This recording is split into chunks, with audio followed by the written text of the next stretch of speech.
वर्तमान काल कार्य जारी रहता है। इस वाले काल के अंदर कार्य जो है वो कंटिन्यू रहता है। ठीक है, तो प्रेजेंट कंटिन्यूअस टेंस कहते किसे हैं, मैं आपको पहचान बता देती हूँ जिससे आप लोगों को ये पता चलेगा कि प्रेजेंट कंटिन्यूअस टेंस है। ठीक है,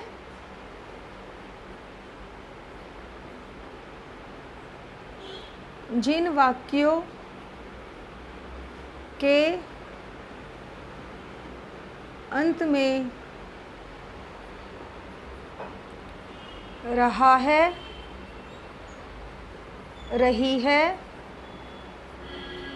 रहे हैं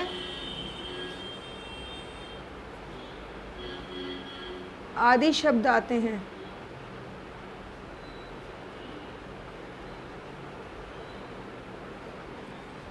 उन्हें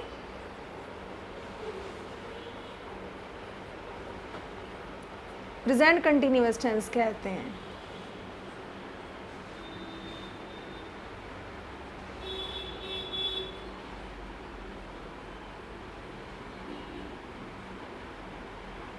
कितने तरीके के होते हैं? 4 प्रकार के होते हैं।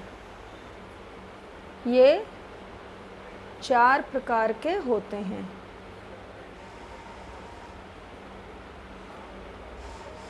ठीक है, वही नंबर 1 अफर्मेटिव,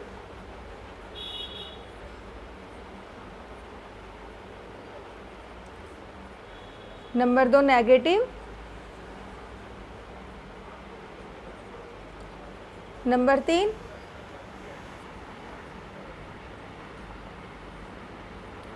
इंटेरोगेटिव,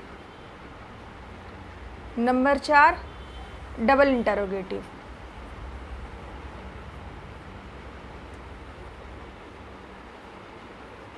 ठीक है, एक बार रिवाइज करवा देती हूँ।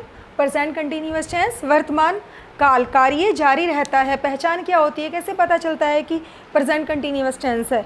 जिन वाक्यों के अंत में रहा है, रही है, रहे हैं आदि शब्द आते हैं उन्हें प्रेजेंट कंटिन्यूअस टेंस कहते हैं। ये 4 प्रकार के होते हैं, affirmative, negative, interrogative, double interrogative. ठीक है, 4 टाइप्स के होते हैं ये।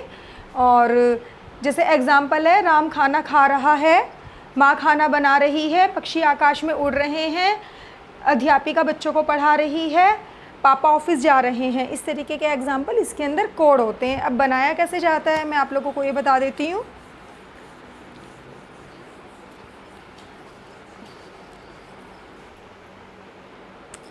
अफर्मेटिव, हम अफर्मेटिव बनाएंगे कैसे?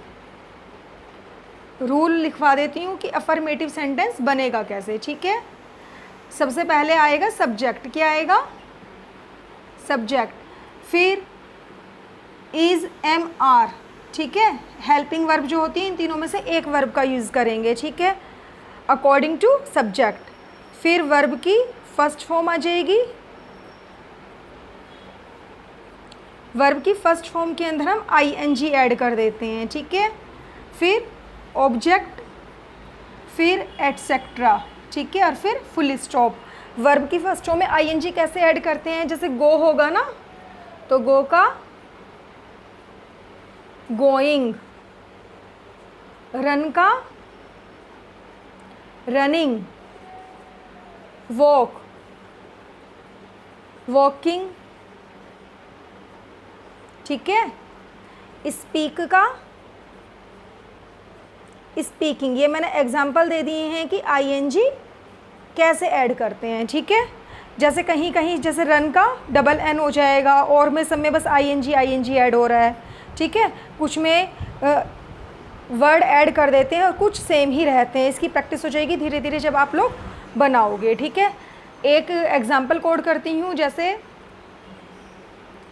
राम खाना खा रहा है। ठीक है, एक रूल याद रखना है आप लोगों को। एक रूल ये है कि सब्जेक्ट यदि सिंगुलर है, सब्जेक्ट मैंने पहली वीडियोस के अंदर क्लियर करा रखा है, जिसने ना देखी है वो क्लियर कर लेना।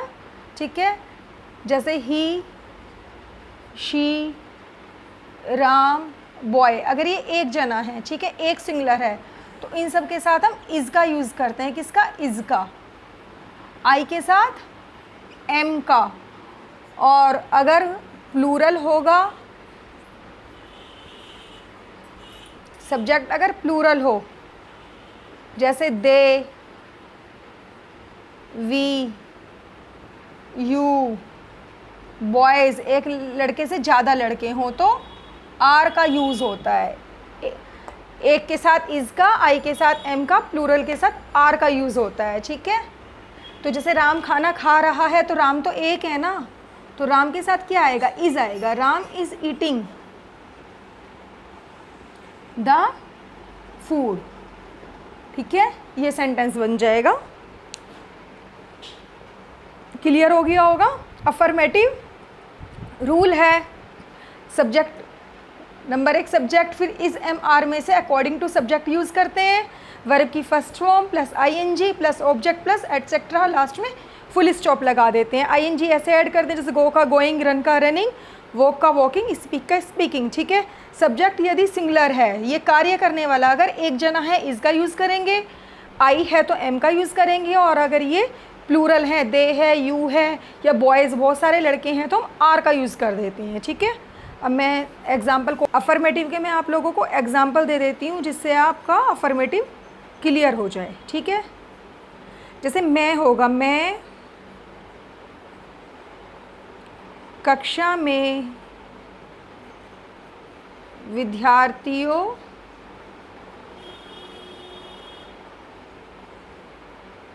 को पढ़ा रही हूँ, तो मैं के साथ किसका यूज़ करेंगे, I am teaching for students, ठीक है। आई के साथ एम का, वे रोजाना पार्क में खेलने जा रहे हैं, तो वे तो बहुत सारे हो गए ना, तो क्या आ जाएगा, they are going to play in the park, last में फुल स्टॉप, ठीक है। तो जब वे ज़्यादा हुए तो किसका यूज़ हुआ, आर का। लेकिन अगर ये आएगा, वह एक जना होगा, वह रोजाना, एक के साथ हम इसका यूज़ करते हैं, वह रोजाना पार्क में खेलने जा रहा है, तो क्योंकि ये एक जना है तो इसीलिए ही इज़ गोइंग, एक के साथ इज आ जाएगा, he is going to play in the park. यही याद रखना है कि एक के साथ इज, आई के साथ एम, और बहुत सारे होंगे तो आर का यूज़ होगा, ठीक है। देखो जैसे they are, you are, the boys are, the girls are, ठीक है। और अगर यहाँ द बॉय हो जाएगा, क्या हो जाएगा, द बॉय हो जाएगा तो इज़ आएगा। अगर द गर्ल हो जाएगा, एक गर्ल है तो इज़ आएगा। यू की जगह अगर ही हो जाएगा तो इज़ आएगा। दे की जगह शी हो जाएगा तो इज़ आएगा। और आई के साथ हम एम का यूज़ करते हैं। यही याद रखने वाली बात है। एग्जाम्पल की मैं वीडियो बाद में डालूंगी। Bye students.